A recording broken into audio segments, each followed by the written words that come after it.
mendapatkan yang namanya kebaikan, apalagi berkumpul sama orang muslim. Sampai dikatakan Nabi Muhammad SAW, orang yang duduk di satu majelis itu orang yang mengikutinya tidak akan dijauhkan daripada yang namanya kebaikan. وصلنا إلى أواخر كتاب النصائح الدينية لسيدنا الإمام الحداد. Dan kita sekarang udah nyampe ke akhir-akhir kitab daripada kitab nasihat diniyah karangannya Al-Haddad. وجعل خاتمة وخاتمة الخاتمة. Dan Imam Haddad di sini adibnya beliau membuat satu bab atau membuat satu khatimah, yaitu adalah terakhir daripada kitab. Dan terakhirnya kitab tersebut ada juga yang namanya khatimatul khatimah, akhirnya khatimah. والخاتمة جعلها في عقيدة أهل السنة والجماعة. Imam Haddad telah menerangkan bab yang dinamakan khatimah, yaitu akhir daripada kitab beliau. Beliau menerangkan tentang adanya akidah, artinya menerangkan daripada mengisahkan Allah Subhanahu wa taala. وهي عقيدة وجيزة قال فيها أنها إن شاء الله على سبيل الفرقة الناجية. الله يجعلنا وإياكم معهم وفيهم. Dan akidah yang akan diterangkan oleh Imam Haddad di akhir kitabnya ini, beliau mengatakan adalah akidah yang sangat ringkas, dan insya Allah akidah tersebut mengikuti ajarannya kelompok dan golongan yang selamat insya Allah, yaitu tak lain tak bukan melainkan kelompok tersebut adalah kelompok daripada golongan ahlu sunnah wal jamaah. والعقيدة هي ما يعتقده الإنسان اعتقاد جازم لا يدخله فيه شك ولا يخالطه ظن. Dan yang dinamakan akidah apa? Yaitu adanya seseorang harus mempunyai keyakinan dengan sebetul-betulnya yakin. Dengan dia mempunyai keyakinan, tidak ada sesuatu yang akan datang kepadanya daripada yang namanya keraguan dan daripada yang namanya kelemahan daripada dalam iman. قال فيها الحمد لله وحده وصلى الله على سيدنا محمد وآله وصحبه وسلم وبعد فإنا نعلم ونقر ونعتقد ونؤمن ونوقن ونشهد. عند أهل العلم تفصيل لكل لفظ من هذا الألفاظ، فالإيمان غير الإيقان والشهادة غير الاعتقاد، وإن كانت كلها متقاربة في المعنى لكن العلم شأنه واسع. والخلاصة أن يعتقد الإنسان اعتقاد جازم لا يخالطه فيه شك، ما سيأتي معنا من كلام سيد الإمام الحداد في عقيدته. Di dalam akidahnya di akhir kitab Nasihat Diniyah Imam Haddad beliau mengatakan, memulai dengan memuji Allah, beliau mengatakan segala puji bagi Allah yang Maha Esa, dan berselawat kepada Nabi Muhammad, dan selawatnya Allah, rahmatnya Allah tetap terjadikan kepada Sayyidina Nabi Muhammad SAW, keluarga beliau dan sahabat-sahabatnya beliau. Beliau setelah mengatakan seperti beliau mengatakan bahwa setelah itu kita semua daripada orang-orang muslimin, beliau mengatakan na'lamu, yaitu mengetahui dan meyakini, wa nuqiru, dan kita mengakui dan kita beriktikad, juga kita iman dan yakin dan bersaksi, tanya beliau. Sama Imam Haddad di sini disebut satu persatu, yang mana biasanya oleh kalam-kalam ulama yang lain, perkataan-perkataan ulama lain, yaitu ditafsir satu persatunya, akan tapi atau diperinci, dipisah-pisah sama sebagian ulama. Akan tapi Imam Haddad di sini mengumpulkan kalimat demi kalimat yang artinya agak mirip-mirip. Seperti tadi beliau mengatakan, kita semua adalah meyakini dan mengetahui, mengakui, mengiktikad dan iman dan yakin dan bersyahadat, bersaksi, disebut sama sekalian oleh Imam Haddad. Dan yang sangat penting di sini dalam mempelajari kitab seperti ini, yaitu kita harus mempunyai keyakinan dan iktikad yang sangat kuat. قال نعلم ونقر ونعتقد ونشهد أن لا إله إلا الله وحده لا شريك له. ومعنى شهادة أن لا إله إلا الله أن نقر ونعتقد أنه لا معبود بحق في الوجود إلا الله سبحانه وتعالى. موجود معبودات البشر بعقولهم القاصرة، عبدوا الأحجار والأشجار، عبدوا الأنبياء، عبدوا الأبقار، حتى وصلوا بعض أماكن من الأرض في زماننا يعبدون الفئران. هذا موجود، لكن كل هذه المعبودات باطلة، لا معبود بحق إلا المستحق للعبادة ربنا الكريم العظيم الخالق سبحانه وتعالى. Katanya Imam Haddad, apa yang kita ketahui, apa yang kita akui, yang kita iktikadi, yang kita imani, yang kita saksikan, yaitu tak lain tak bukan melainkan kita semua bersaksi dan mengakui bahwasanya tidak ada Tuhan kecuali Allah, yang Maha Esa. La syarikalah, enggak ada sekutuan yang dimiliki oleh Allah Subhanahu wa taala. Allah taala enggak punya teman, cuma Allah. Cuma Allah satu-satunya Tuhan punya beliau.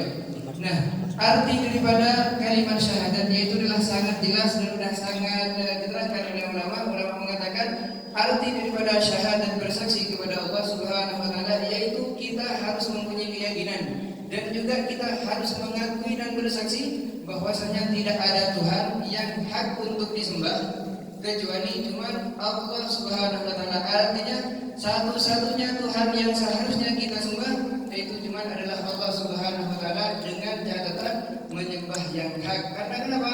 Karena di muka bumi ini sangatlah banyak daripada Tuhan-Tuhan yang disembah.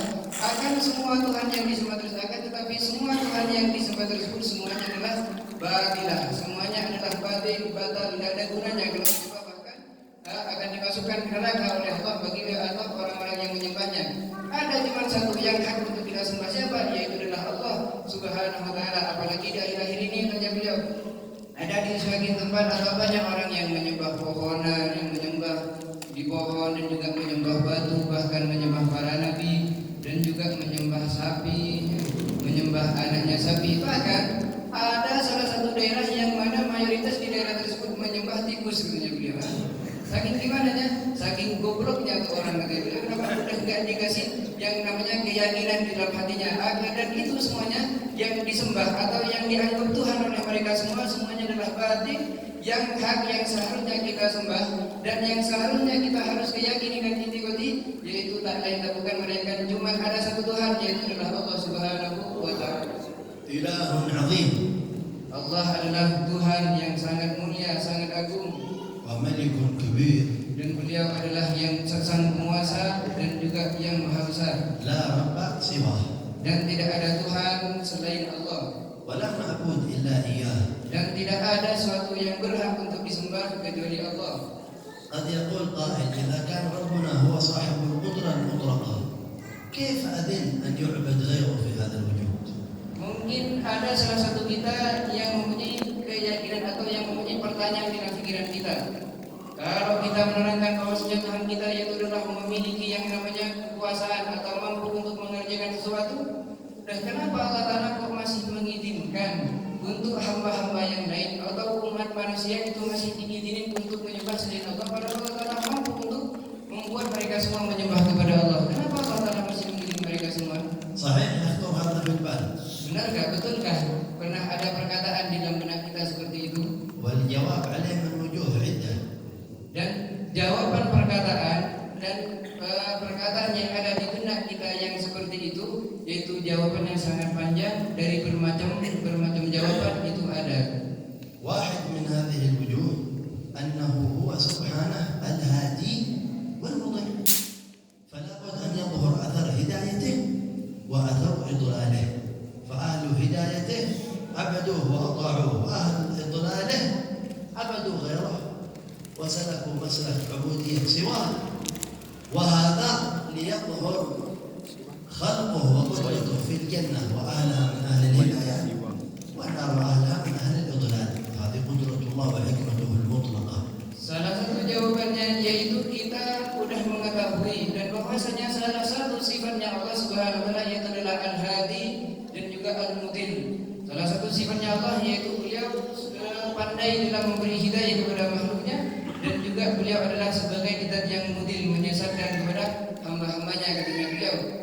Kalau kita meyakini bahwasanya Allah mempunyai sifat, mempunyai atau sering atau sangat pandai dalam memberi sifat hidayah atau beri hidayah petunjuk kepada makhluknya, dan juga kadang-kadang menyesatkan hambanya, maka Allah Ta'ala akan membuat petunjuk, akan membuat bukti akan sifat yang ia miliki. Apa salah satu buktinya? Salah satu buktinya yaitu harus ada orang yang mendapatkan hidayah dan juga harus ada juga orang yang mendapatkan dolalah, yang hanya kesesatan. Kenapa? Karena Allah Ta'ala yang maha memberi petunjuk, memberi hidayah dan juga maha memberi ad-dalal, kesesatan. Oleh karena itu, orang yang telah diberi hidayah oleh Allah Subhanahu wa taala, maka mereka semua akan menyembah Allah, akan taat kepada Allah sesuai yang telah diperintahkan oleh Allah Subhanahu wa taala. Seperti juga sebaliknya, orang yang telah diberi kesesatan oleh Allah, diberi dalal oleh Allah, maka orang tersebut akan melakukan yang namanya kemaksiatan dan juga juga akan melakukan yang namanya atau menyembah kepada orang yang selain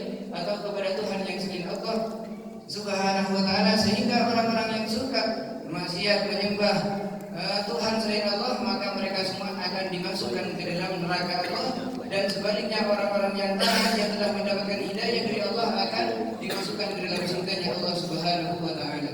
ولا يظهر الشيء إلا بعكسه يقولون وبضدها تتبين الأشياء.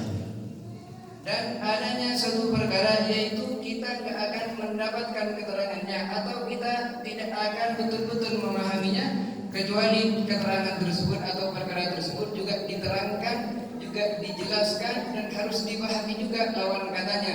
Oleh karena itu ada sebagian ulama mengatakan bahwa bi'ittihad tatabayyanul asya'u, dengan lawannya katanya sesuatu maka bisa kita mengetahuinya. لن نعرف ضوء الشمس في النهار إلا بآثار الليل. إذا جاء الليل عرفنا قدر النهار. Dan salah satu contohnya katanya beliau yaitu kita mengetahui adanya syams, adanya matahari yang terang benderang kepada kita, kita mengetahui hal tersebut dengan apa? Dengan sinarnya matahari, yaitu karena sebelumnya ada yang namanya gelap, yaitu di waktu malam katanya beliau. Nah, setelah tiba waktunya malam, udah gelap seperti malam sekarang ini, maka besok setelah gelap pasti ada yang namanya sinar. Dengan gara-gara adanya gelap, dengan adanya kegelapan, kita mengetahui akan yang namanya sinar.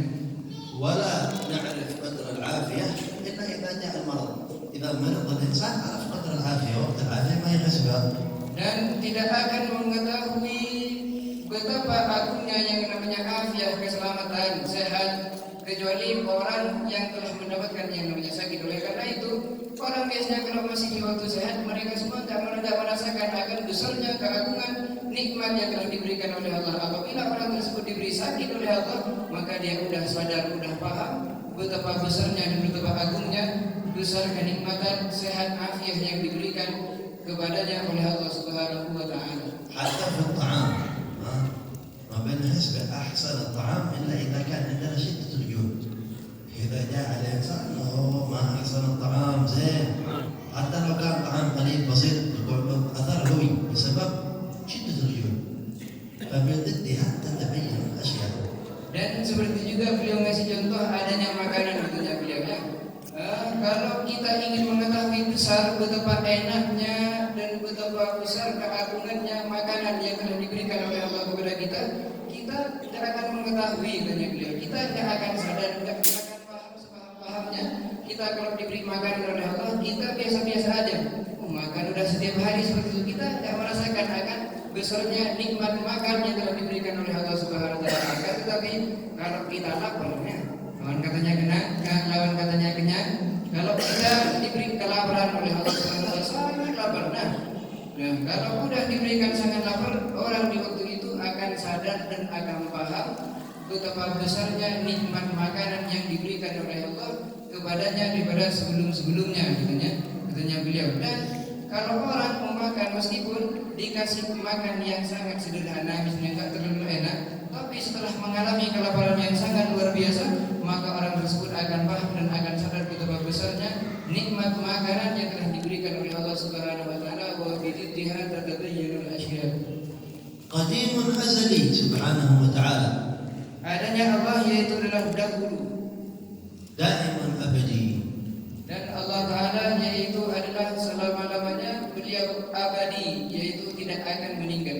لا ابتداء لأوليته، ما في بداية لوجوده سبحانه وتعالى، فهو الوجود الحق وما سواه باطل، لهم مدة يبدأون وينتهون فيها. أما هو عز وجل لا ابتداء لأوليته ولا انتهاء لآخريته. Tadi kita sudah dengar bahwasanya Allah Ta'ala yaitu adalah zat yang dahulu, zat yang tidak. Dan kapan permulaan adanya Allah? Permulaan adanya Allah tidak ada mulanya. Mulai dulunya dulu Allah Ta'ala sudah ada, tidak ada permulaan daripada adanya Allah Subhanahu wa taala. Seperti juga akhirnya Allah Subhanahu wa taala. Selain Allah yaitu adalah batin, yang hak, yang nyata, yang betul-betul hidup yaitu adalah Allah Subhanahu wa taala. Selain itu akan binasa semuanya. Adanya diciptakannya dia, ada permulaannya. Selain Allah, semua makhluk selain Allah yaitu ciptaannya ada permulaannya, dan nanti pasti ada yang namanya akhirnya akan binasa tuh orang. Ahadun samad.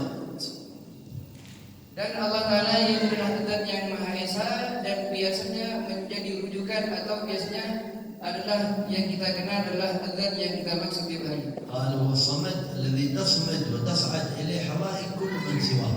لا يوصف أحد غيره سبحانه وتعالى بأنه صمد ولا بأنه أحد. كل من سواه جاء من قبله ويصير إلى من بعده، له بداية ونهاية، له تعدد. أما الحق واحد أحد صمد تصعد إليه حوائج جميع خلقه حتى الكافرين به، ما لهم إلا هو سبحانه وتعالى.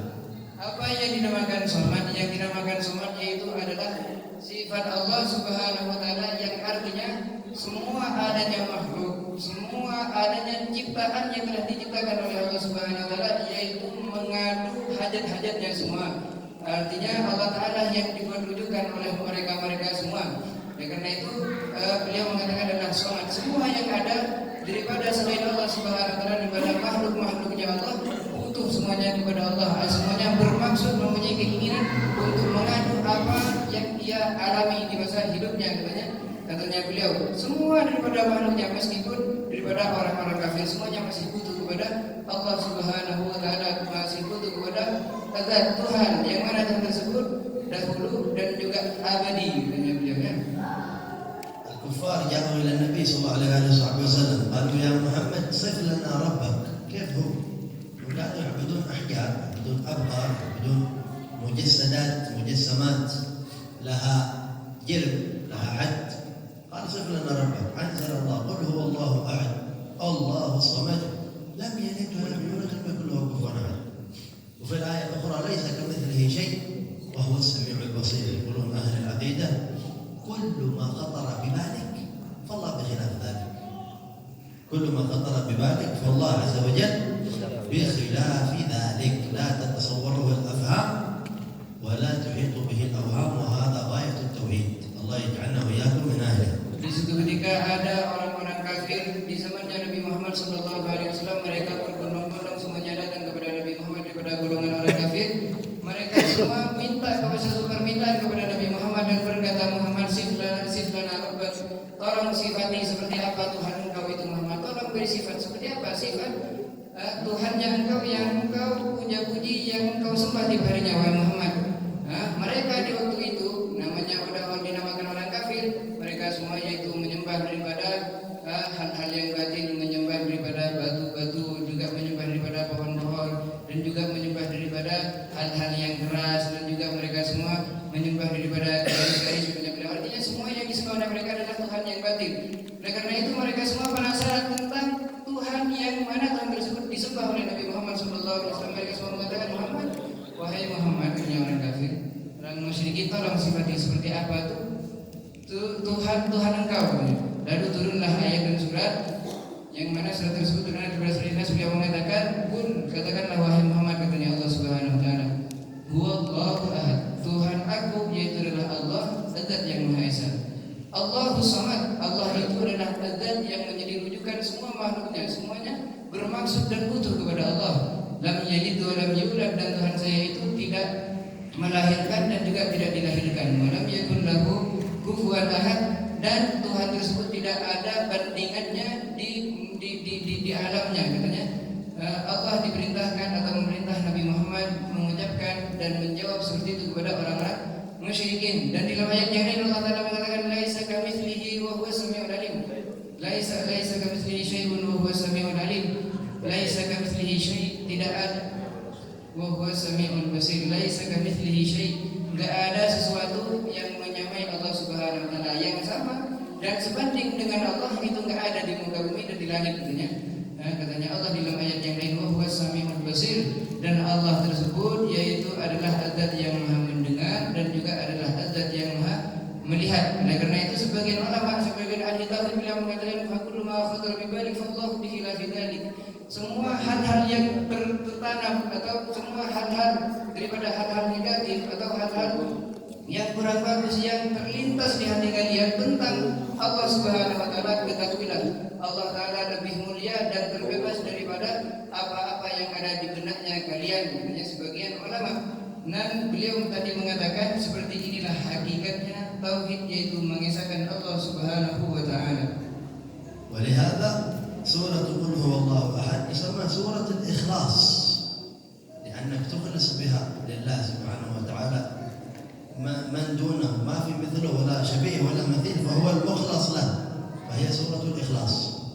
Oleh karena itu adanya surat Qul Huwallahu Ahad punya nama lain adalah suratul Ikhlas, yaitu surat yang menerangkan tentang ikhlas. Kenapa dikatakan surat yang menerangkan tentang ikhlas? Kalau kita merenungkan dan memikirkan tentang apa yang ada di dalamnya, yang mengatakan Allah itu adalah satu Maha Esa, la ilaha illallah, seperti yang sudah dikatakan tadi, maka orang tersebut akan mempunyai ikhlas, akan rela untuk menyembah Allah Subhanahu wa taala. كان واحد من سادتنا الصحابة إمام في مسجد قومه. Ada salah satu daripada pemimpin-pemimpin kita, sahabatina sahabat, daripada sahabat Nabi Muhammad sallallahu alaihi wasallam, ada daripada salah satu daripada mereka semua menjadi imam, artinya mengatur kaumnya. وكان بعد كل سورة يقرأها في الصلاة يقرأ قل هو الله أحد. Dan biasanya sahabat yang ini yang menjadi imam kaumnya di dalam salat, setelah membaca surat Fatihah, beliau selalu membaca surat yang namanya Qul Huwallahu Ahad tiap harinya seperti itu, tiap malamnya. بعد كل سورة يقرأها يقرأ قل هو الله أحد. Dan katanya beliau juga setelah membaca surat Fatihah, setelah itu membaca surat yang lain. Setelah membaca surat yang lain, akhirnya masih dibaca yang namanya surat Qul Huwallahu Ahad, artinya Qul Huwallahu Ahad enggak pernah ditinggal. فأخبروا سيدنا الحبيب عليه الصلاة والسلام قالوا هذا فلان بعد كل قراءة يقرأ سورة الإخلاص. Lalu mereka yang menjadi kaumnya imam tersebut mengadu kepada Nabi Muhammad sallallahu alaihi wasallam dan mengatakan, ya Rasulullah, imam kita ini fulan itu kalau salat kepada kita setelah membaca surat yang lain pasti dia masih menambah membaca surat Qul Huwallahu Ahad, ya Rasulullah. قال لهم النبي صلى الله عليه وصحبه وسلم اسألوه لماذا يعمل هكذا. Lalu Nabi Muhammad mengajari mereka semua, beliau menakli mereka semua. Nabi Muhammad mengatakan, coba tanyakan kepada imam salat engkau itu, kenapa dia kok selalu membaca Qul Huwallahu Ahad setelah dia membaca surat.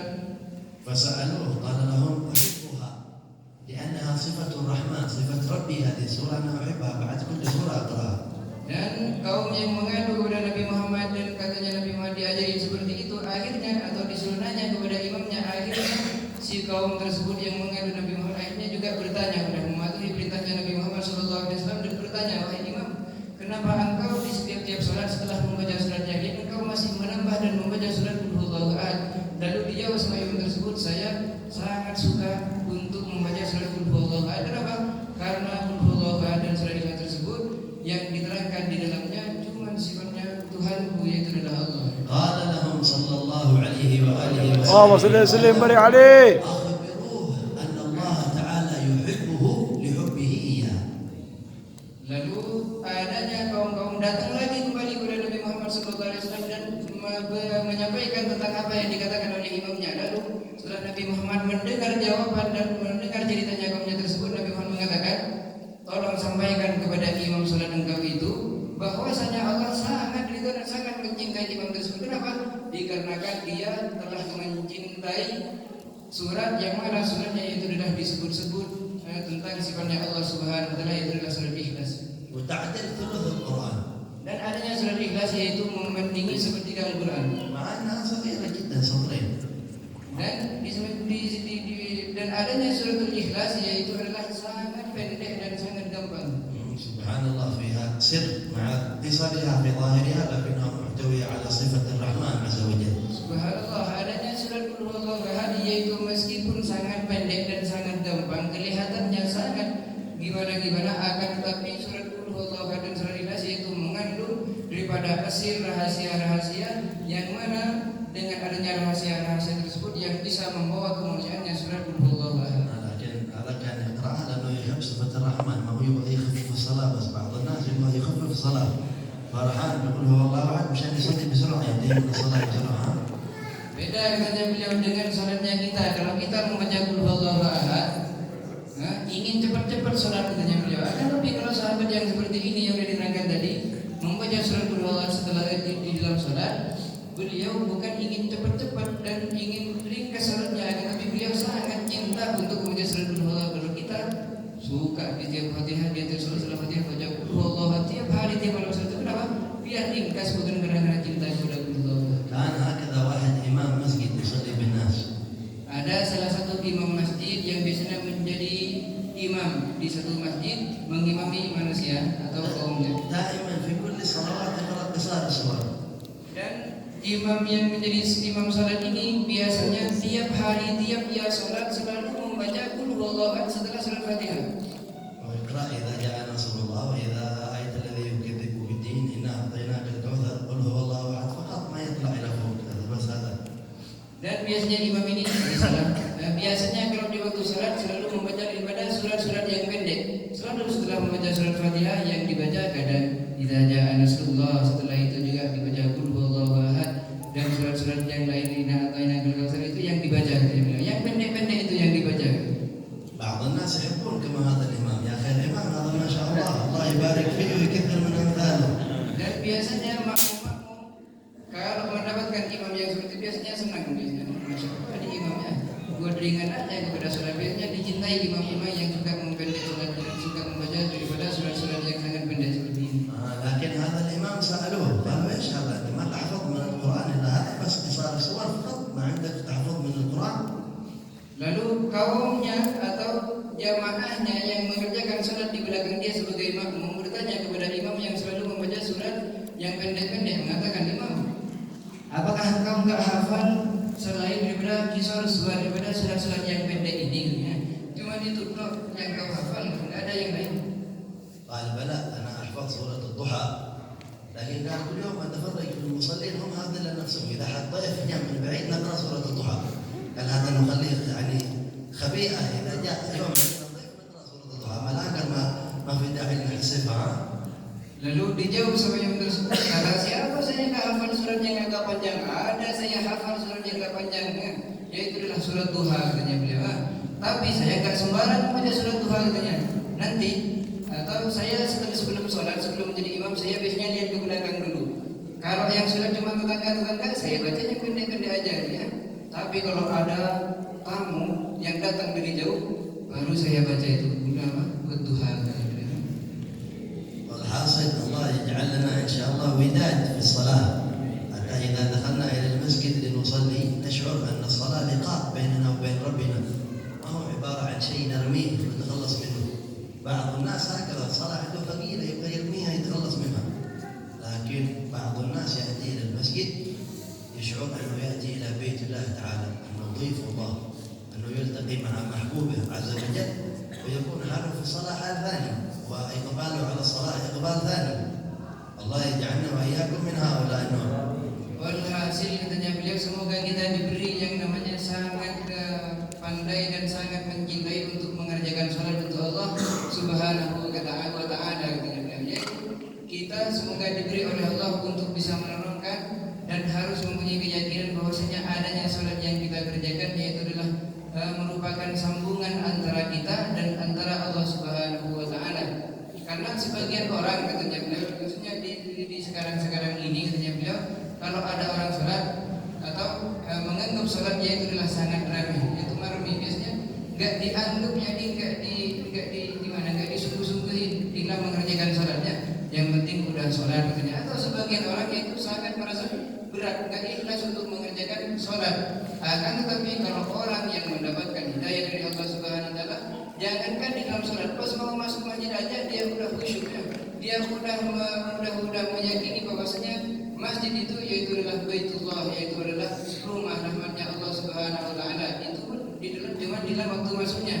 Apalagi di waktu dia mengerjakan salat, yaitu kalau udah dia mengerjakan salat, udah masuk dalam salat, masya Allah, dia akan tambah khusyuk, tambah suka dalam mengerjakan salatnya dan menurunkan tentang apa yang dibaca dalam salatnya. Ini kalau orang yang mendapatkan petunjuk dari Allah Subhanahu wa taala. كان واحد من الصالحين دائما يدخل إلى المسجد للصلاة قبل الأذان. Ada sebagian salah satu orang-orang yang soleh, beliau kalau mau mengerjakan salat, beliau sangat memerhatikan yang namanya salatnya. Sebelum azan dia sudah mendatangi di pada masjid. يستغربون منه. Sehingga orang-orang yang di sekitarnya merasa kaget nih kepada orang, kenapa nih sebelum azan sudah ada di masjid dulu. واحد رآه يدخل إلى المسجد قال عاد ما أذن ما دخل الوقت ما أذن. Ada salah satu orang yang masuk menyamari beliau dan mengatakan, beritahu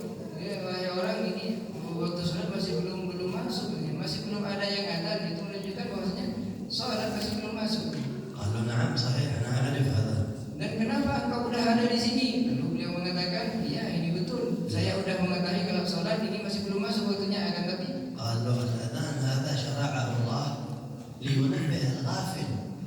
أنا ما أحب أكون غافل، أريد أجي إلى مسجد ربي بيت ربي قبل ما يدخل الوقت، ما أكون مع الغافلين بنفسي متهيئ للصلاة. هذا يقول هناك إن الصلاة كانت على المؤمنين كتابا موقوتا. يعرف وقتها ويوقت له. كمان وقت نحن الآن للشغل، يعرف الإنسان يقوم في وقت الشغل حقه، ما يقصر في وقت المدرسة، ما يتأخر، لكن الصلاة ما في شيء عنده. هذه مصيبة من المصائب، الله يتوب علينا وعليكم منها. Akan tetapi adanya adat ini dibuat oleh Allah, disyariatkan dalam agama Islam untuk apa tujuannya? Yaitu tujuannya disyariatkannya azan, diadakan yang namanya orang azan, yaitu tujuannya untuk memberi peringatan kepada orang-orang yang lupa, orang-orang yang lalai akan waktunya salat. Saya datang ke masjid sebelum adanya orang yang azan, sebelum masuknya waktu, karena saya tidak suka dan saya tidak ingin untuk dimasukkan dan digolongkan kepada golongannya orang-orang yang lalai dan orang-orang yang lupa akan yang namanya sholat, katanya beliau. Oleh karena itu saya datang ke masjid sebelum adanya dan sebelum dikumandangkan yang namanya azan, biar saya tidak dijadikan sebagai orang yang lupa. Oleh karena itu Allah Ta'ala mengatakan dalam ayat, inna sholata kanat mu'minina kitaban mawquta, sesungguhnya sholat yaitu inna sholata kanat mu'minina, sesungguhnya sholat yaitu adalah satu pekerjaan yang diwajibkan oleh Allah kepada hamba-hamba, dan sholat tersebut, pekerjaan tersebut sudah mampu, sudah ada waktu tertentunya.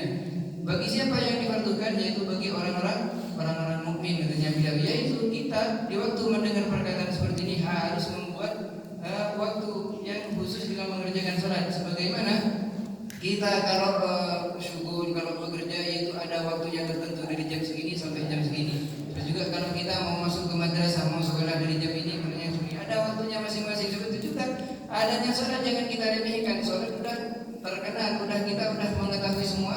Oleh karena itu kita harus menentukan kapan waktu sholat kita. الله يتوب علي وعليكم ويدخلنا دوائر الموفقين لطاعته ويرزقنا كمال الإخلاص والتوحيد. قبل أن نختم إن شاء الله تعالى في الأسبوع القادم الجلسة الأسبوعية، جلسة الاثنين، يحضرها معنا الحبيب توفيق بن عبد القادر السقاف كما هي عادته في الأسبوع الثالث من كل شهر، لكن سيصادف الأسبوع القادم تاريخ 27 من ذو الحجة، وهي ذكرى حولية ووفاة سيدنا الإمام الكبير الفخر الوجود الشيخ أبي بكر بن سالم